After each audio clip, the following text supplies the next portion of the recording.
Top quality और consistent performance के लिए सिर्फ सिल्वर पंप नाम याद रखना। ಹಿರಿಯ ನಟಿ ಬಿ ಸರೋಜಾದೇವಿ ಅವರು ನಿನ್ನೆ ವಿಧಿವಶರಾಗಿರುವಂಥದ್ದು. ಇವತ್ತು ಅವರ ಹುಟ್ಟೂರಿಗೆ ಪಾರ್ಥಿವ ಶರೀರವನ್ನು ತರಲಾಗ್ತಾ ಇದೆ. ಇವತ್ತು ಹುಟ್ಟೂರಾದಂಥ ದಶಾವರದಲ್ಲಿದ್ದೀನಿ. ದಶಾವರದ ಮನೆಯನ್ನು ತೋರಿಸ್ತಾನೆ ದೃಶ್ಯದಲ್ಲಿ. ಈಗ ಸದ್ಯಕ್ಕೆ ಈ ಒಂದು ಮನೆಗೆ ಬೆಂಗಳೂರಿನಿಂದ ಪಾರ್ಥಿವ ಶರೀರವನ್ನು ತರಲಾಗುತ್ತೆ. ಆ ಕಾರಣದಿಂದಾಗಿ ಮನೆಯ ಸ್ವಚ್ಛತೆ ಮಾಡುವಂಥ ಕೆಲಸವನ್ನು ಕೂಡ ಇಲ್ಲಿ ಸಿಬ್ಬಂದಿಗಳು ಮಾಡ್ತಾ ಇರುವಂಥದ್ದು. ಯಾಕಂದರೆ ಇಲ್ಲಿ ಒಂದು ಪಾರ್ಥಿವ ಶರೀರವನ್ನು ಇಟ್ಟು ಗ್ರಾಮಸ್ಥರು ಮತ್ತು ಸುತ್ತಮುತ್ತ ಗ್ರಾಮಸ್ಥರಿಗೆ ಪಾರ್ಥಿವ ಶರೀರದ ಅಂತಿಮ ದರ್ಶನಕ್ಕೆ ವ್ಯವಸ್ಥೆಯನ್ನು ಮಾಡಿಕೊಳ್ಳಲಾಗ್ತಾ ಇದೆ.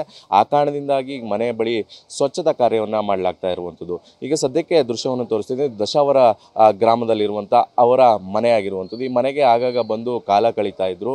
ಆದರೆ ಬೆಂಗಳೂರಿನಲ್ಲಿ ಹೆಚ್ಚಾಗಿದ್ದರೂ ಕೂಡ ಇಲ್ಲಿ ಅವ್ರಿಗೆ ಹುಟ್ಟೂರಾದ್ರಿಂದ ಸಾಕಷ್ಟು ಪ್ರೀತಿ ಇತ್ತು. ಈ ಒಂದು ಕಾರಣದಿಂದಾಗಿ ಈ ಒಂದು ಮನೆ ಮೇಲೆ ಅವರಿಗೆ ಸಾಕಷ್ಟು ವಿಶೇಷವಾದಂಥ ಪ್ರೀತಿ ಇರುವಂಥದ್ದು. ಸದ್ಯಕ್ಕೆ ಈಗ ಅಂತಿಮ ದರ್ಶನಕ್ಕೆ ಒಂದು ಕಡೆ ಸಿದ್ಧತೆ ಮಾಡ್ಕೊಳ್ತಿದ್ರೆ ಕಲಾವಿದನನ್ನು ಕೂಡ ಈಗ ಕುಂಚ ನಮನ ಸಲ್ಲಿಸಿರುವಂಥದ್ದು. ಮರೆಯಾದ ಬೆಳ್ಳಿತೆರೆಯ ಅಭಿನೇತ್ರಿ ಎನ್ನುವಂಥ ನಿಟ್ಟಿನಲ್ಲಿ ಒಂದು ಕುಂಚದಲ್ಲಿ ನಮನವನ್ನು ಸಲ್ಲಿಸಿದ್ದಾರೆ. ಅವರ ವೈಯಕ್ತಿಕ ವಿವರಗಳನ್ನು ಒಳಗೊಂಡಂಥ ವಿಚಾರವನ್ನು ಇಟ್ಟುಕೊಂಡು ಈ ಒಂದು ಕುಂಚ ನಮನವನ್ನು ಸಲ್ಲಿಸಿರುವಂಥದ್ದು.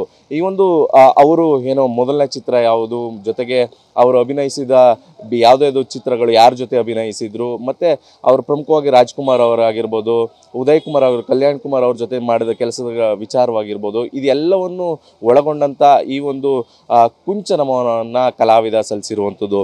ಇನ್ನೇನು ಕೆಲವೇ ನಿಮಿಷಗಳಲ್ಲಿ ಪಾರ್ಥಿವ ಶರೀರ ಹುಟ್ಟೂರಿಗೆ ಬರಲಿದೆ. ಹುಟ್ಟೂರಿಗೆ ಬಂದು ಇಲ್ಲಿ ಕೆಲ ಕಾಲ ಅಂತಿಮ ದರ್ಶನಕ್ಕೆ ವ್ಯವಸ್ಥೆ ಮಾಡಲಾಗಿದೆ. ಜೊತೆಗೆ ತದನಂತರ ಇಲ್ಲಿಂದ ಮೆರವಣಿಗೆ ಮೂಲಕ ಅವರ ತೋಟದಲ್ಲಿ ಅಂತಿಮ ಯಾತ್ರೆ ಮುಕ್ತಾಯ ಆಗುತ್ತೆ. ಅಲ್ಲಿ ಅವರ ಅಂತಿಮ ಸಂಸ್ಕಾರ ಮಾಡುವಂಥ ಕೆಲಸವನ್ನು ಮಾಡಲಾಗ್ತದೆ.